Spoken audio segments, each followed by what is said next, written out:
Good morning, scrappers. I'm Alice Funk from Morgantown, Pennsylvania, and I want to show you a Christmas wreath idea that I've been showing this week to my scrappers, to my team. I just am enjoying this and I wanted to share it with you.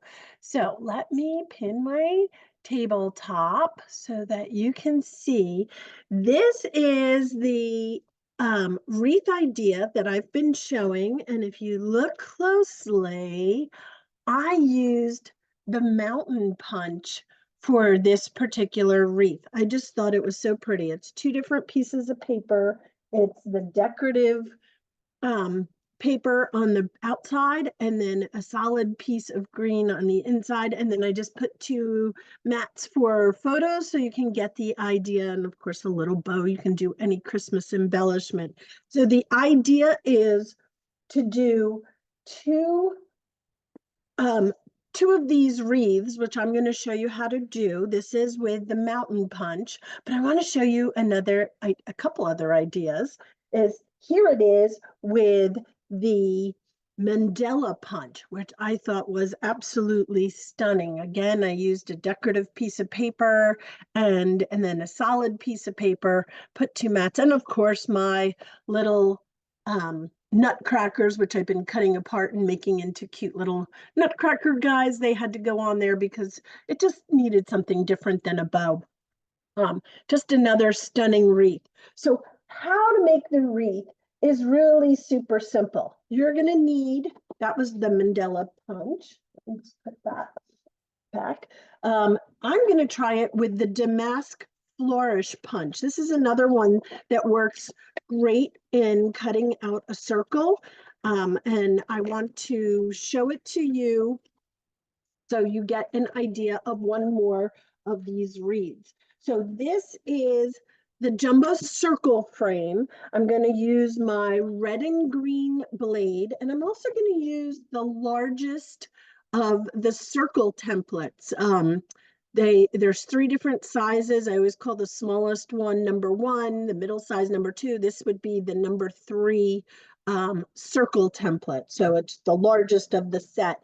So I'm going to take a decorative piece of paper, and I just took an old one out of my stash. Decorative piece of paper. I put my circle template down, and I'm going to cut with the blue blade on this one, the one that cuts furthest away from the edge of this jumbo circle. So you put your blades, the two little blue legs of your blade, into the template groove and just run around, and this little yellow blade cuts the entire piece of paper. I always save this. I'll show you at the end what I do with my outsides of my paper. So that's what I do. And then I take the largest of the circle templates, the set, and I'm going to put this in, and I'm going to cut that with the red blade. So let me move this out of the way, and I'm going to cut this with the red blade. So I have that wreath-like quality of a ring around my paper. So this is with the red, the outside with the blue, the inside with the red. This is going to be the back layer of my wreath.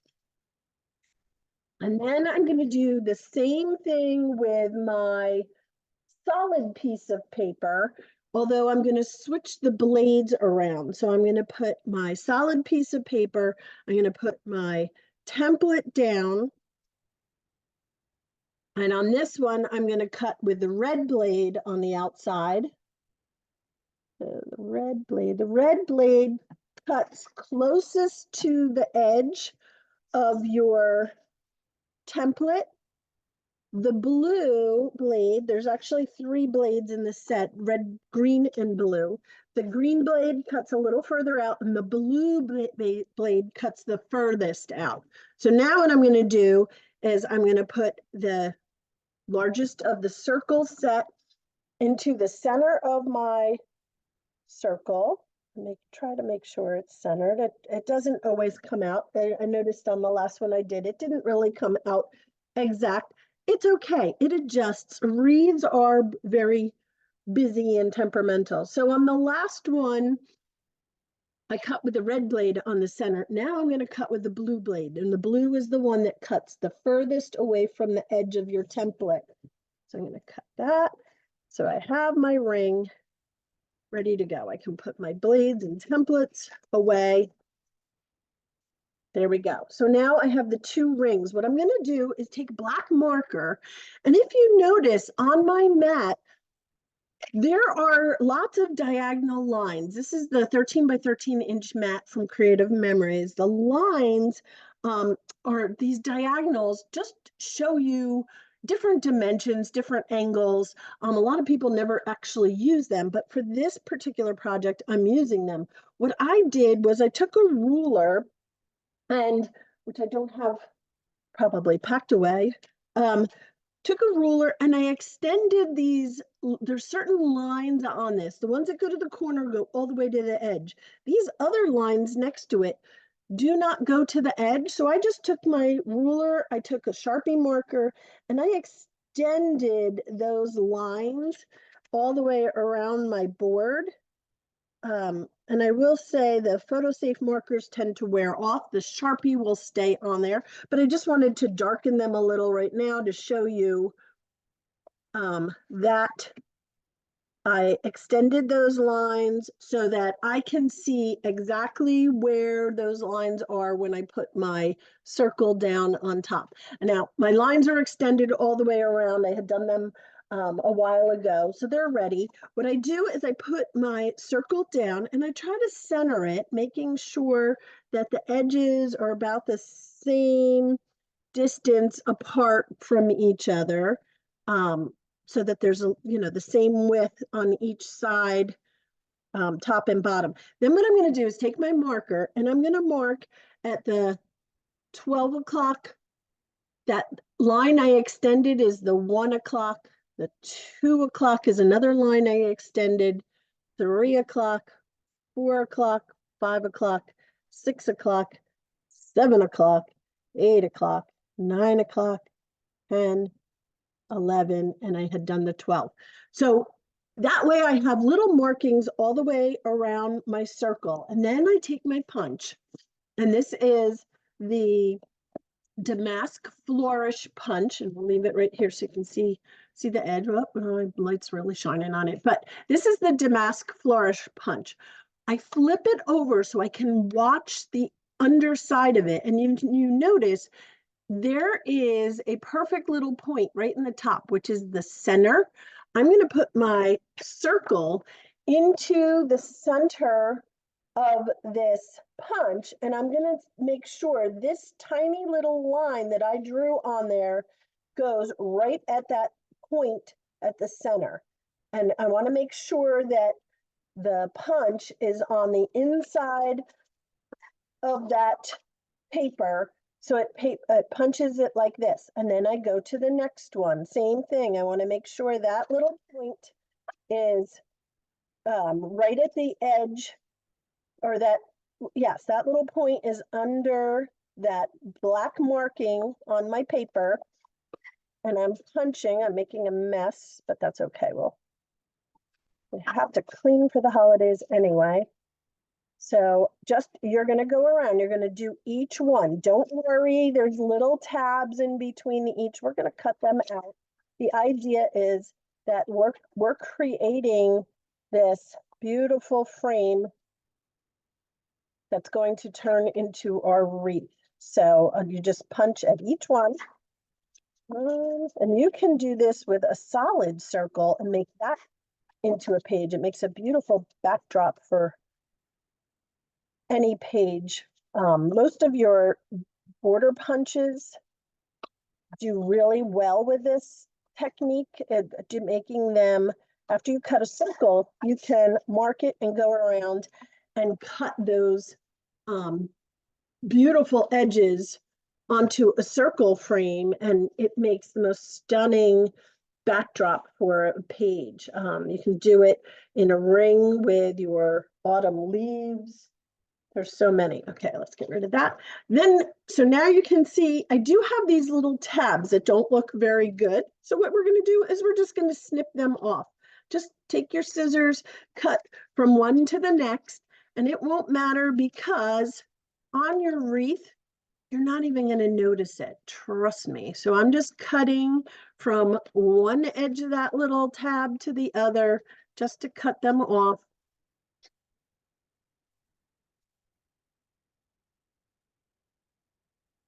And all the way around. Careful not to cut my damask punches because that's the pretty part of the wreath that you want to make sure you're keeping. One, two more. One and two. Okay.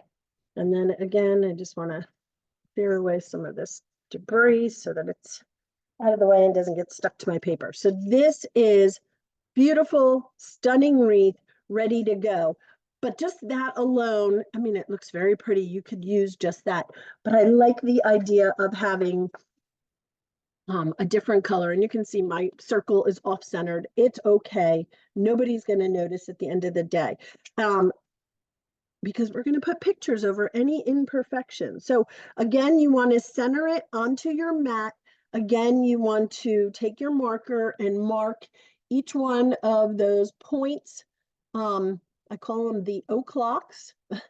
So you're going to do the top, bottom, sides, and then two between each one of those markings. So it's really 1 o'clock, 2 o'clock, 3 o'clock, all the way around. So once you're marked, again, you're going to flip over. Whoops, lots of debris caught onto my punch here. This is why I try to clean my tabletop. Okay. This, again, you're going to put that little black marking that you just made into your punch. Make sure that the point of that damask is right on that black line and that the tip of it is on the inside of your paper, that it's going to be cutting paper and not air.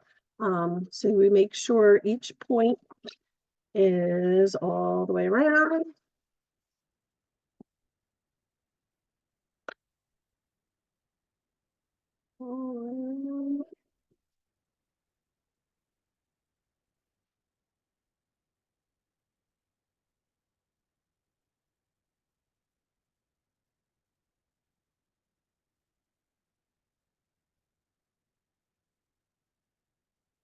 One more.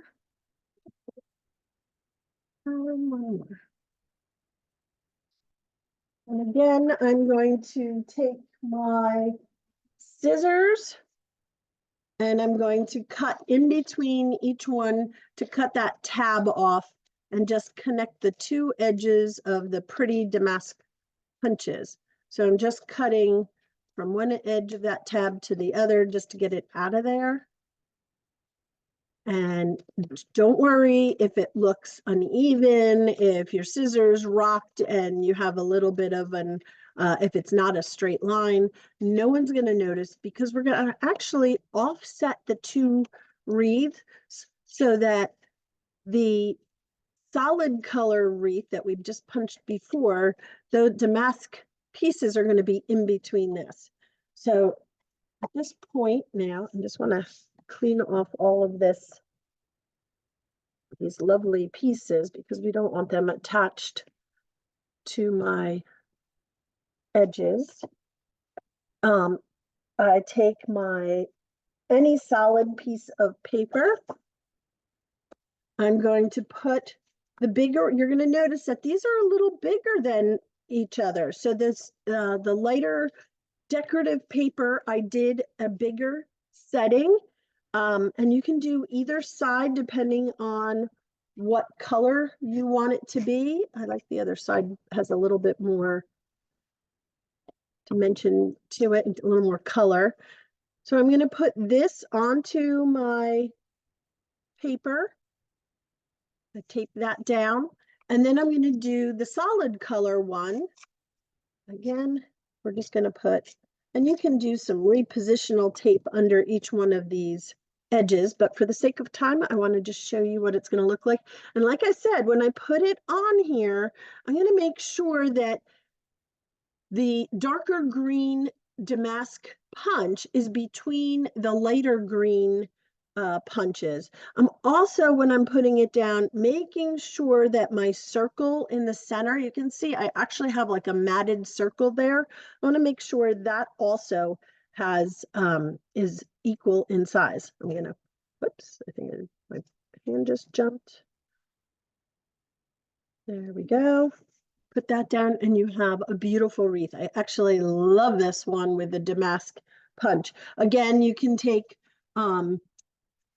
two of your mats and put it in the center for your pictures. It just makes it absolutely stunning to have your pictures in the center. You can do one family portrait in there. It can really be anything to your liking. As I showed you earlier, you can do it with the Mandela punch, looks beautiful. I did this one with the Mandela punch and added a couple of the nutcrackers because I thought that looked so cool. This was with the mountain punch. Just love the mountain punch. And again, another mountain punch just so you can see the mountain punch when you're doing it.